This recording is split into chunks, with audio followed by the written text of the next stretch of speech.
सद्गुरुनाथ ब्रह्म चैतन्य महाराज की जय। नाम योगी दत्ता भैया महाराज की जय। जय जय रघुवीर समर्थ। 10 जुलै हा नामयोगी परमपूज्य दत्ता भैया महाराज यांचा वाढदिवस। या निमित्ताने त्यांच्या आध्यात्मिक कार्याची ही उजळणी।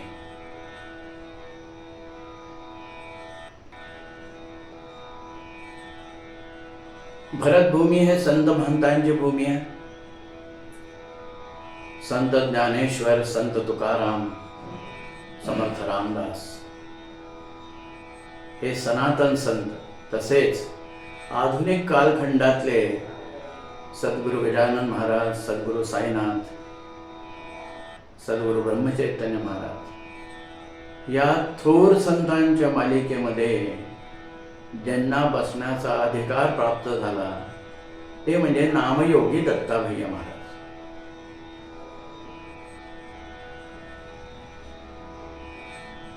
जगाच्या कल्याणात संतांच्या विभूती हे त्यांनी त्यांच्या जीवनातून सिद्ध केलं।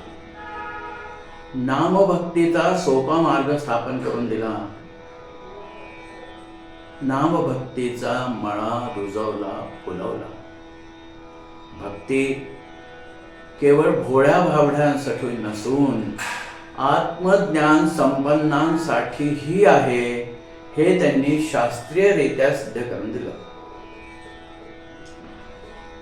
यज्ञ याग नको, व्रत वैकल्य नको, भगवंताचं नामस्मरण जरी केलं, श्रीराम जय राम जय जय राम या त्रयोदशी मंत्राचा जप जरी केला तरी जीवन आनंदमय होऊन मोक्षाची वाट गवसेल असं त्यांनी सांगितलं। नामस्मरण करणं जरी होत नसेल तरी तुम्ही तुमची बुद्धी, मन हे सगळं जर रामार्पण केलं तर ती रामबाई, तो रामराया तुम्हाला मुक्ती सोपानावर घेऊन गेल्याशिवाय राहणार नाही असं आश्वासन काकांनी दिलंय। नामाची महती सांगताना काका सांगतात की नाम घेणं म्हणजे काय, तर भगवंताला प्रेमाने हाक मारणार। आपल्याला कोणी हाक दिल्यावर कसं आपण पाहतो त्याच्याकडे, त्याला ओ देतो, असंच तुम्ही भगवंताला हाक द्या, तो तुमच्या हाकेला नक्की हो देईल असं ते सांगतात। नामस्मरण करणं म्हणजे आईला जसं आपण प्रेमाने हाक मारतो तसं रामाला प्रेमाने हाक मारणं आहे। आपण समजा आपल्या आईला सगळं काही आणून दिलं, औषध, पाणी, कपडे, लत्ते, परंतु प्रेमाने तिला कधीच आई म्हणूनच हाक मारली नाही तर तिला आपल्याविषयी स्नेह वाटेल का? नाही वाटणार। उलट आपण तिच्यासाठी जे करतोय ते डोईजड होईल तिला। तेव्हा नामस्मरण करणं म्हणजे आईला जसं प्रेमाने हाक मारतो तसं रामाला प्रेमाने हाक मारणं आहे। तुम्ही प्रेमाने त्याला हाक द्या, त्याचं स्मरण करा, तो मागे पुढेच उभा आहे असं काका सांगत।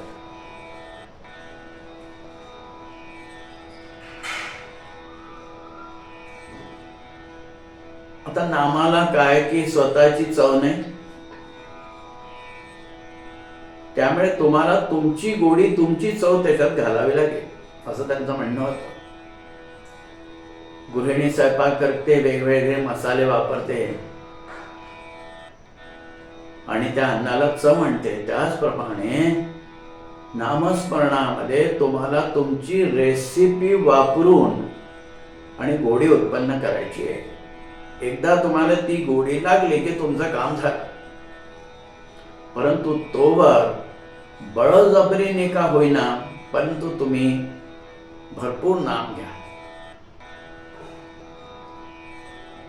तुम्हाला प्रेम आल्याशिवाय राहणार नाही नामाचं. नामाचं प्रेम यासाठी येत नाही कारण आम्ही नाम घेत नाही. आपण एखाद्या घरामध्ये राहत असतो, राहता राहता त्या घराचं प्रेम सुद्धा आम्हाला लागतं. निर्जीव वस्तूचं प्रेम लागू शकतं, तर आम्ही नामाचा सहवास केला तर नामाचं प्रेम काय येणार नाही.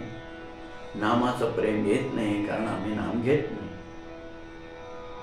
त्यामुळे नाम घ्या, तुम्हाला नामाचं प्रेम आल्याशिवाय राहणार नाही, असं काका वारंवार सांगायचे.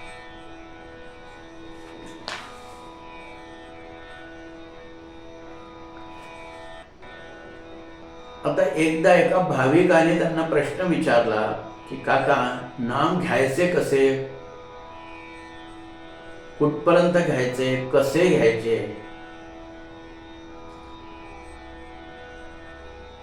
यावर त्यांनी एक लघुकथा सांगितली, त्याची उजळणी मी इथे करू इच्छितो.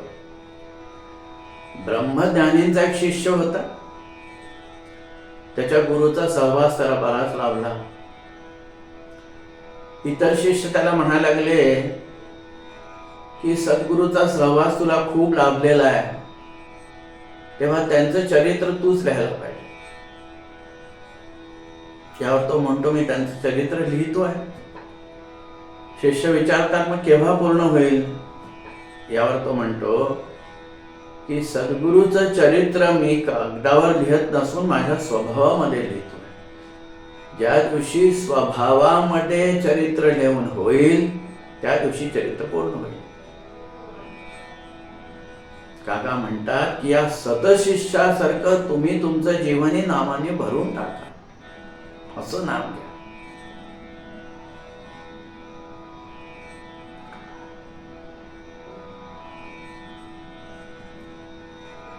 सद्गुरु ब्रह्मचैतन्य महाराजांनी आयुष्यभर नामाचा प्रचार प्रसार केला. अनेक लोक नामाला लावले, त्यांचा उद्धार केला. त्याचप्रमाणे श्रींच्या पावलावर चालतच दत्ता काकांनी सुद्धा श्रींचं हे प्रचार प्रसाराचं काम हाती घेतलं आणि श्रींच्या कृपेने या कार्याला दत्ता काकांनी जगन्नाथ रथ उत्सवाचं विराट विशाल भव्य स्वरूप प्रदान करून दिलं. आज नामाचा गगनभेदी जय जयकार अनेक उपासना केंद्रांमध्ये व इतरही होतोय. तसंच राम नामाचा ध्वज सगळीकडे डौलदारपणे फडकतोय.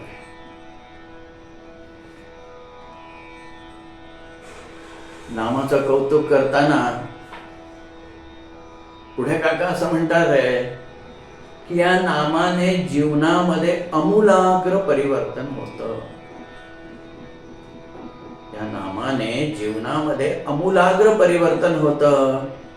माणूस अंतर्बाह्य उजळून नराचा नारायण होतो. नामाने दुराग्रह तर जातोच, आग्रह सुद्धा कमी होतो. भगवंता तू देशील त्याच माझं कल्याण आहे अशी मनोवृत्ती बनते. तेव्हा नामाच्या या अगाध सागरामध्ये अखंड बुडून तुम्ही नाम घ्या, असं ते सांगतात.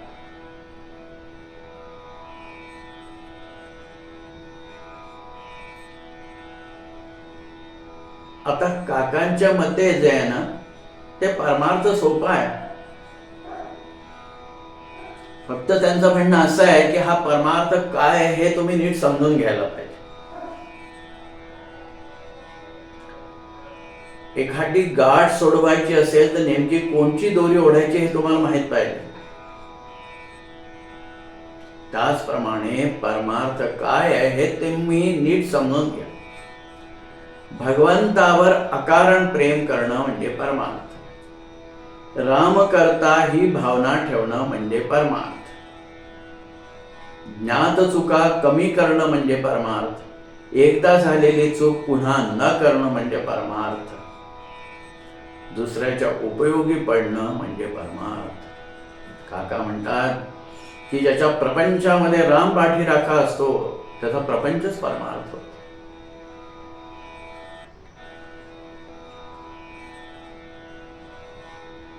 सद्गुरु दत्ता काकांनी बालक, युवा, वृद्ध या सगळ्यांनाच नामाला लावलं. कर्तव्य विमुख न होऊ देता त्यांना नामाला लावलं.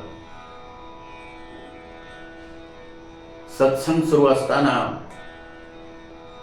खूप वेळ झाल्यावर ते तरुणांना सांगायचं की जा घरी जा, आता अभ्यास करा, भरपूर अभ्यास करा, ज्ञान मिळवा, त्याशिवाय तुम्हाला पर्याय नाही. श्री सोबत आहेतच, परंतु तुमचं कर्तव्य करा.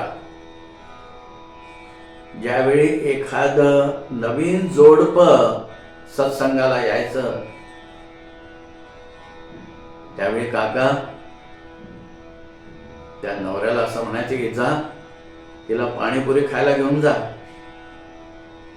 आणि जमलं तर आरतीला या. म्हणजे व्यवहारातला आनंद बिघडू न देता त्यांनी लोकांना नामाला लावलं.